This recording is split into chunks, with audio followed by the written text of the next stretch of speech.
situation.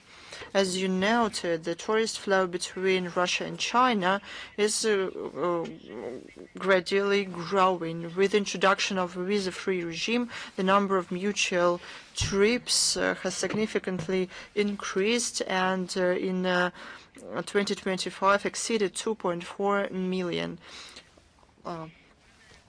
We are happy to receive guests from China and other countries in the world. We create all the necessary conditions for their comfortable presence. We are developing new tourist routes. We create modern infrastructure. There are no reasons to be concerned about the things that you mentioned. On the websites of our foreign missions in China, one can find all the necessary information to be prepared for the trip. In any case, for those who come to another country, there are things that are different from those they're accustomed to. And I'd like to say that when I come to China, certain inconveniences happen to do with payments, for example, because cards unfortunately do not work because Russia was de-SWIFTed. Unfortunately, we have to find alternative options. This inconvenience is manifested in various situations in various countries. We have to find ways out. Our countries should work to minimize inconveniences for tourists.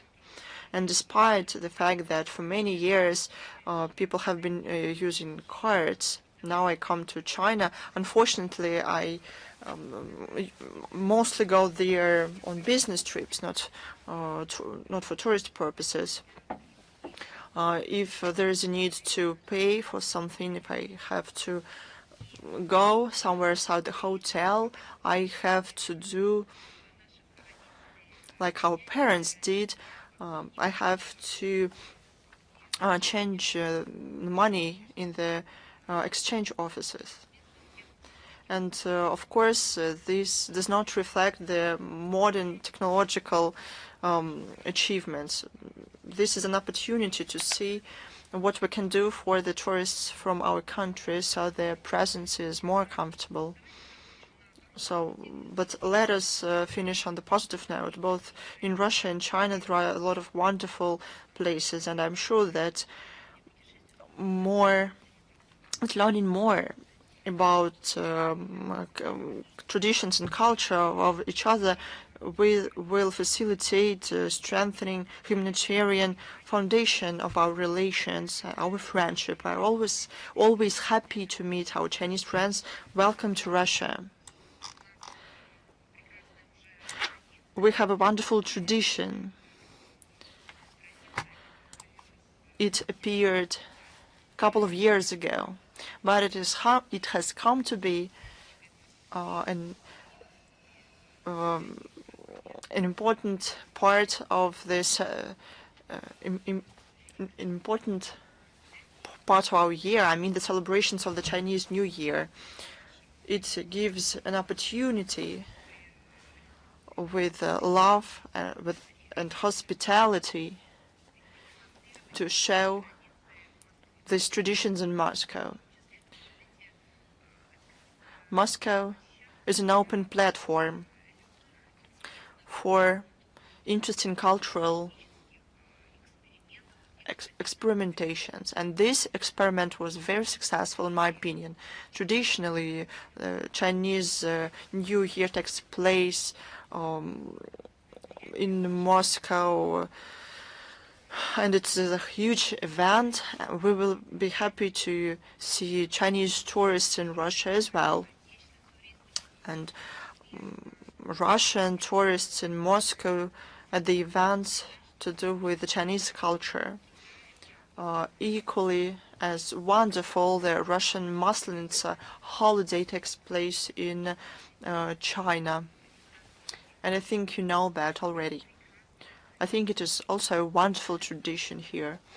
I just named a few, but from many, many more of them. Thank you very much. Thanks to you. You know, we have exchanged cultural years that were declared, they are over. They were 2024 and 2025. But they set a wonderful example for mutual humanitarian and cultural enrichment and implementation of a lot of projects. So I think it will be followed up on. There were events within the framework. They were in the interstate calendar, within the agreement. But also there were events, the public events, as a response to this. They became a part of this huge agenda. And I think that people understood, both here in Russia and in China, that it is interesting, it is beneficial. It is aimed at mutual enrichment in terms of culture and knowledge. And I think that this tradition will live on to hold major, or probably not that major, events in our countries. Thank you very much. Thanks to you. Is China Media Group with us? We have one question.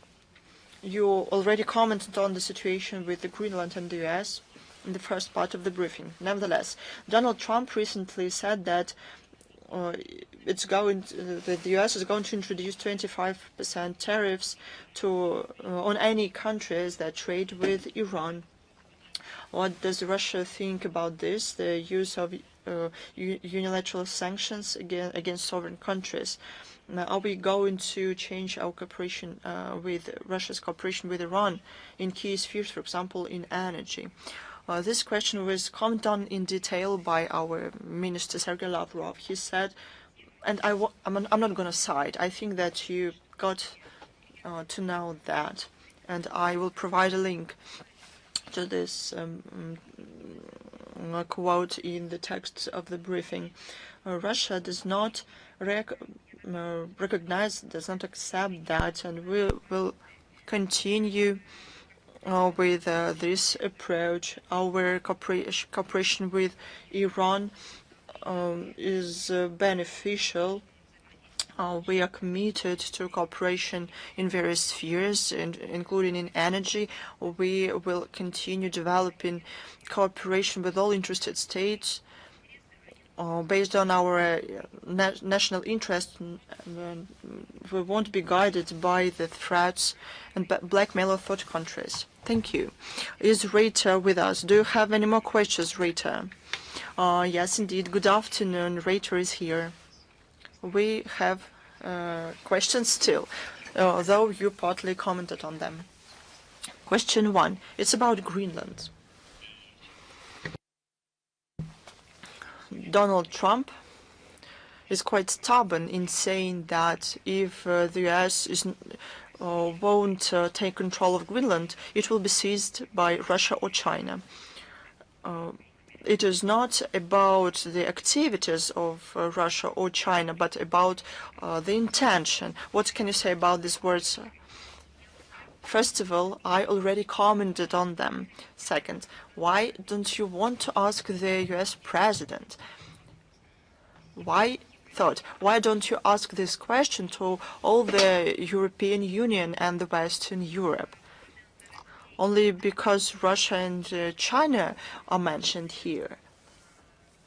I believe the main participants of this drama should be covered. In the first place, ask them what's going on with international law, rules-based world order. This is hilarious. I mean, indeed. We already talked about it today. I am absolutely sure that when they divided Serbia and Kosovo almost 20 years ago, a little less than 20 years ago, all the Westerners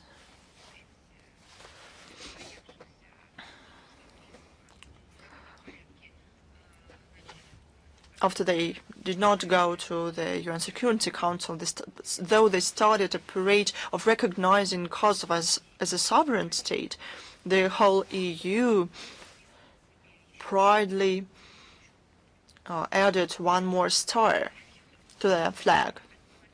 But I think they did not think that they will forestall that. But why does this situation any different? Probably they thought that they will be saved by because of the loyalty of the U.S. Look what the Russian president said back then. That's when Vladimir Putin addressed the Munich conference, security conference, and the government actively commented on the situation around Kosovo with illegitimate annexation of it from Serbia. This was a precedent, and this can come to anyone, but the EU thought otherwise. They are untouched. They said that they thought that Russia was threatening them. They couldn't even imagine that they would be taken hostage of this scheme that were endorsed and designed by them. But let them enjoy it. Eat what you prepared. Don't choke.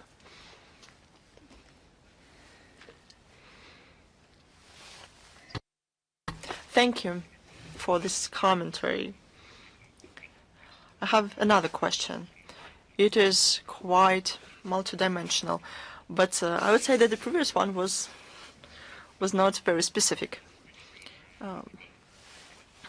The president of Venezuela, Nicolas Maduro, who was kidnapped by the U.S. During the holidays, became the second president after Bashar Assad, the head of state that is friendly to Russia, that was toppled with force. Does Moscow see this as an assault on its positions at the international arena? Is it afraid of the mass protest in Iran? But please, let's pause here. Let's deal with this first. Venezuela, Iran, Russia, the US, and so on. Let's start with this part. If we are concerned, if we should be concerned about anything, but you said that it is a generic question. Well, if we are to be concerned, we shouldn't be concerned individually, but collectively. But we should be concerned by the destruction of international law.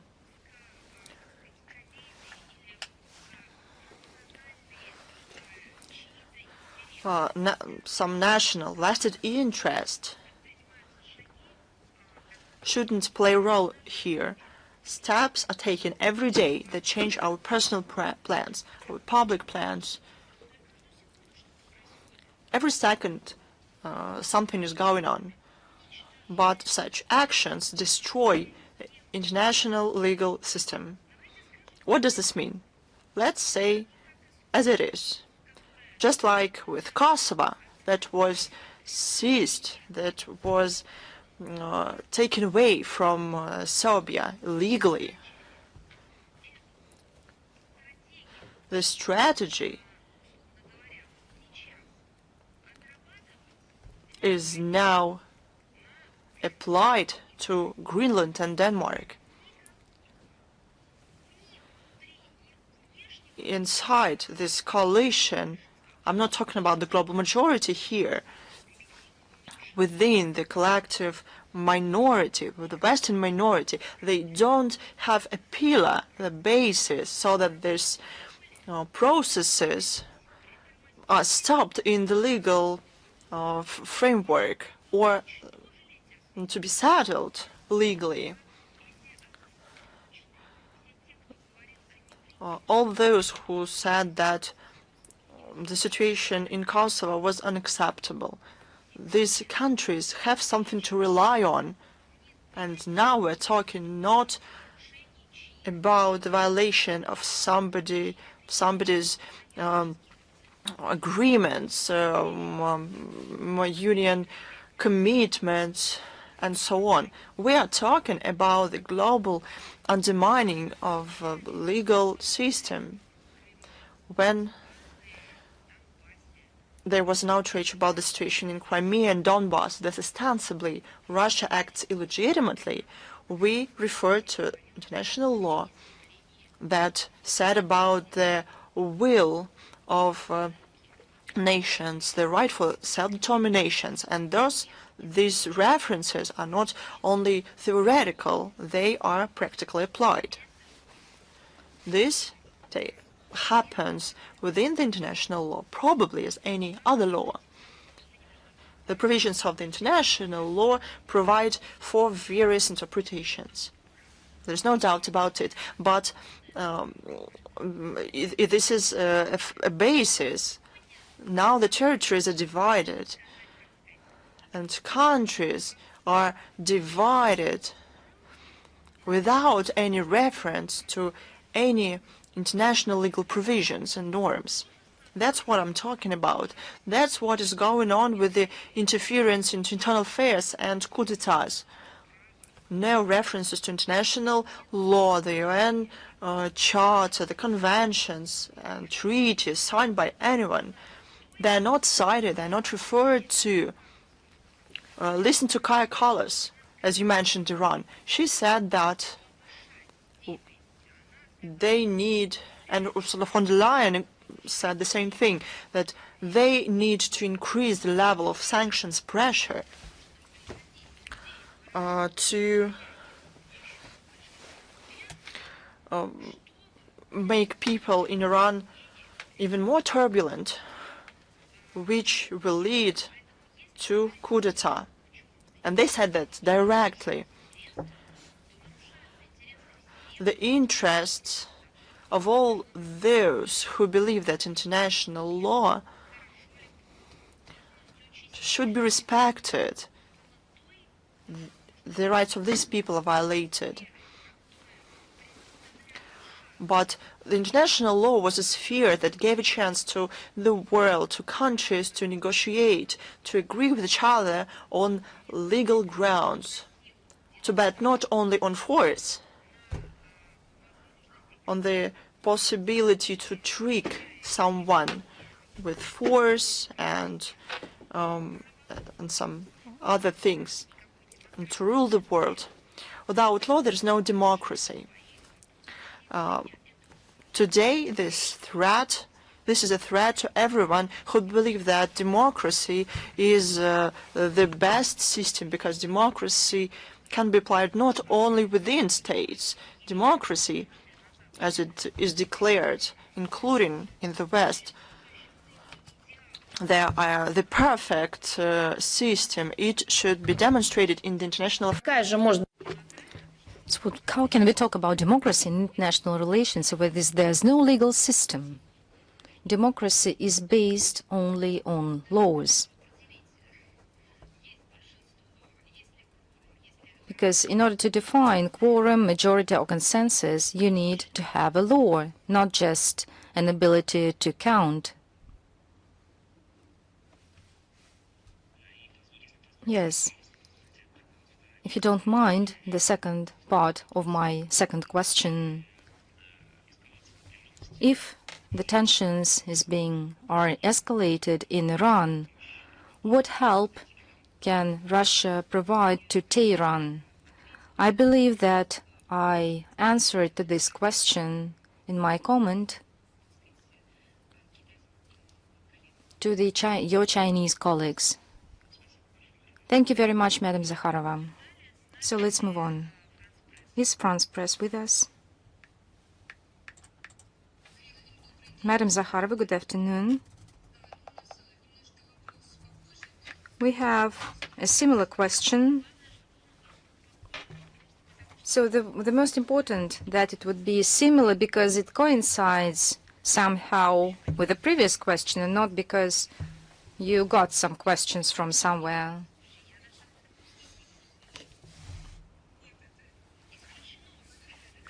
No, I think that's not possible. We have another question, maybe a surprise question. We had it today. In Niger, there is an outcry about the nuclear fuel that was allegedly, with uranium to be exact, ended up in the territory of airport in Niamey, in the capital. And Russia, in general, spoke out loud that it was interested in joint exploration of uranium in Niamey. Is Russia ready to get this nuclear fuel? But do you count that this topic emerged just during the briefing, and I need to have a look at what is playing out right now, and if it's so relevant, I can give an answer and then publish it, and we can answer you personally. Thank you. Is Anadolu with us? Yes, good afternoon, Madam Zakharova. Good afternoon. You've answered 2 questions, but we have a third one. We've just seen film Nuremberg. Can you share your assessments on the image of Russia? It's an American film. No, I haven't seen this movie. No, I haven't seen this movie because there are a lot of such movies, but I haven't seen this exact movie. When it was released, I think it was in December. No, I have not seen it. I will try to do so and come back with my comments. Thank you very much. Is Al-Maidin with us? Yes, good afternoon, Madam Zakharova. I think you have answered to our questions, and thank you very much. Is Rudaf with us?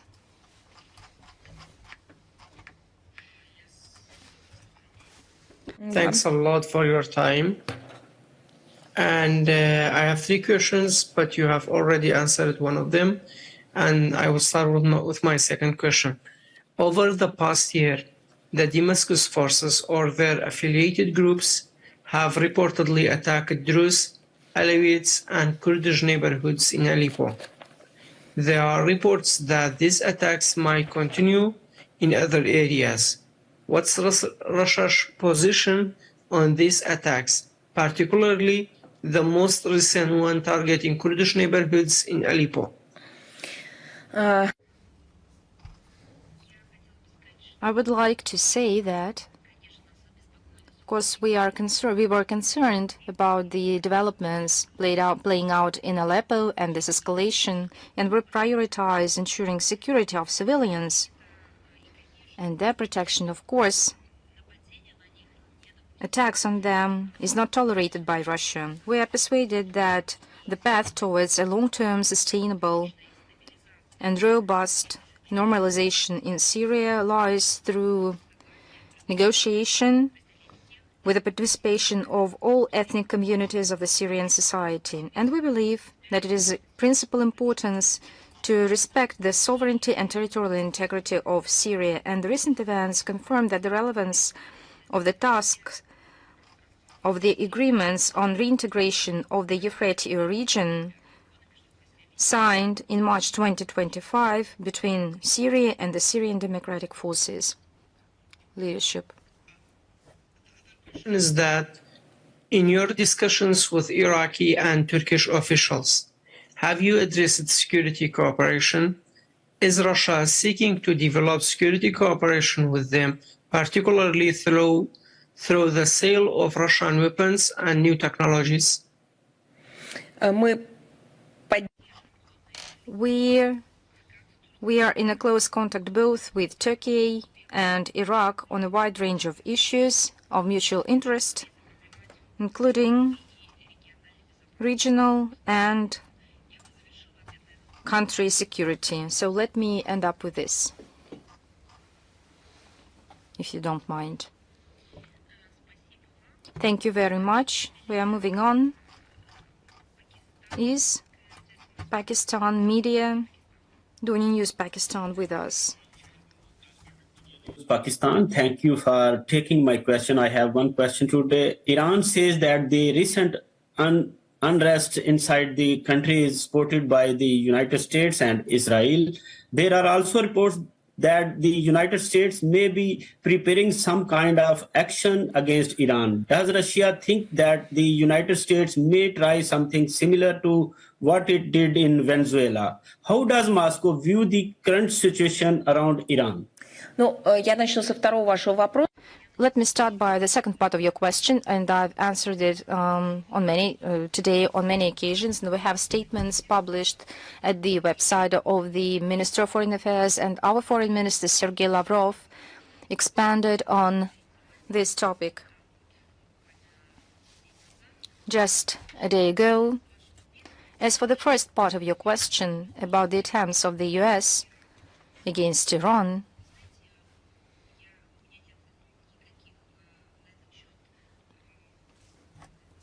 here I don't have any comments, because these questions should be addressed to the Americans. And we believe, and let me reiterate, that the toppling down of regimes cannot be tolerated by the modern community.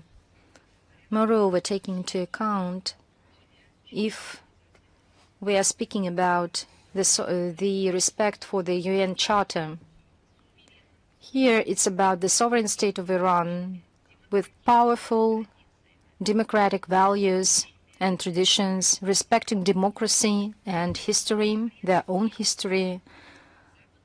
But we see the Western countries, you've named the United States, you've named Israel, but you didn't name the EU, resorts to all possible tools in order to settle the situation and to affect and influence Iran, its leadership and its nation, to topple the current government, and are very open in their aspirations.